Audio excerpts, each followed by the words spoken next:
One stroke over par is very tough so far. It's Fundercast 993.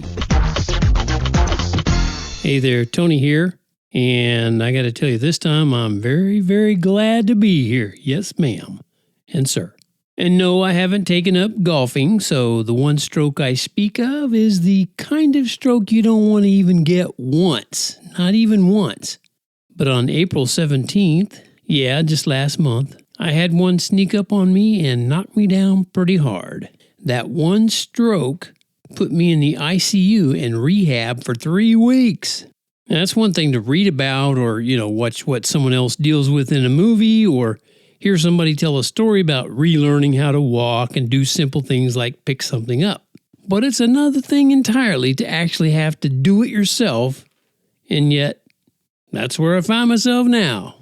Relearning stuff. It all started, as I said, on the evening of April 17th. I had just a few hours to go before I'd drive to the airport to pick up Elgeline. She was getting back home around midnight that night from a 2-week trip to see her sister in Florida, and I had actually just gotten off the phone with her and her sister after a conversation about flight numbers and times, that usual stuff. I got up from my desk, walked to the kitchen to get a glass of water, and a weird feeling came over me. It was something I haven't felt before, so being a typical American tough guy, I decided to, let's put air quotes around this, walk it off, hey, you better walk it off, man. I've lost my kidneys. Well, get up and walk it off.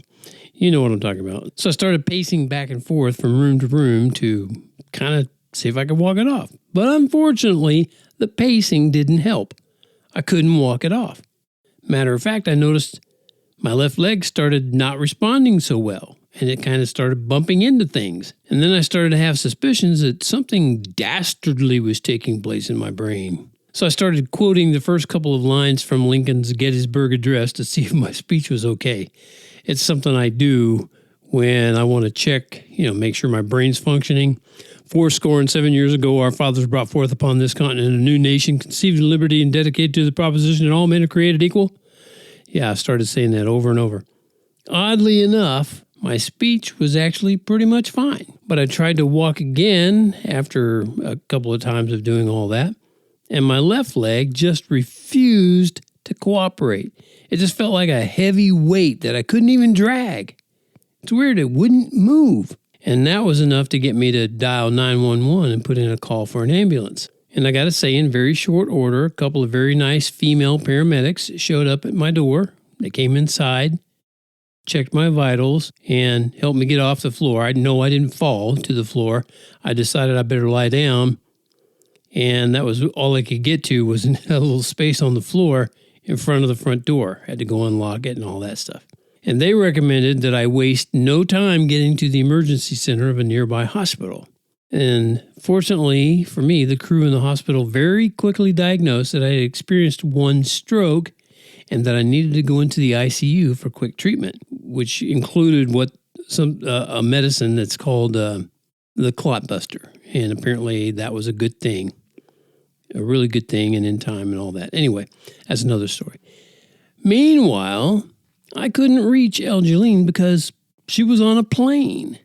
I was only able to leave her a voicemail and a text message that told her what happened and that I had been taken to the emergency room at this particular hospital in the city, not far away from where we live, but, not right around the corner either. Now imagine her surprise when she got off the plane and found that I wouldn't be there to pick her up at midnight. And I'm always there. I never fail her to pick her up. Not only that, she found out that I was in intensive care at the hospital. How's that for a wake-up call after a long day of connecting flights between Florida and Kansas? Yeah, not the way you want to end your day at midnight. And there's another story about how she got home and all that, because she didn't have a ride at that point. Anyway, it's about a month and a half since that took place, and I got home about 2 weeks ago, and it's quite a drastic change in the old Funderburk lifestyle. As I said before, I did all the driving because I'm the man, and that's what a real man does. Anyway, But now I'm not allowed to drive, at least for a while. Elgeline has really had to step up her game, and she has. She's taking great care of me, so what a blessing. She has to do everything she was doing before, plus help me to do things that I don't do so well now. My physical and occupational therapists at the rehab center told me they expect what they call activation to return to my left side eventually. So there's the word I'm dealing with right now, eventually.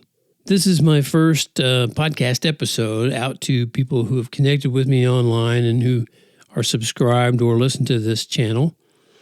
And I expect to share more updates as my eventual recovery progresses. That's what I hope to do. And there are some people who know about the stroke, and I know there have been a lot of people praying for me. If you, dear listener, are one of those, just know that I am eternally grateful. I truly am. Thank you for including me in your prayers, and thank you for the awesome encouragement and support that I've received from many different people. And here's a rhyme that I wrote way back when that needs my personal attention now. It's called Happy, Healthy Human. Hey, I'm talking to you, man. Be a healthy, happy human. It's not so hard to do, man, but don't wait one more day. Think about what you're eating, those brain cells you're mistreating. Bad habits will keep repeating unless you stop and say, I'm a healthy, happy human, because I know what to do, man. I'm changing through and through, man. I'm going outside and play. That was originally written for kids, but I'm taking it to heart now. Okay, that does it for this episode of Tony and His Stroke. That sounds like a fun title.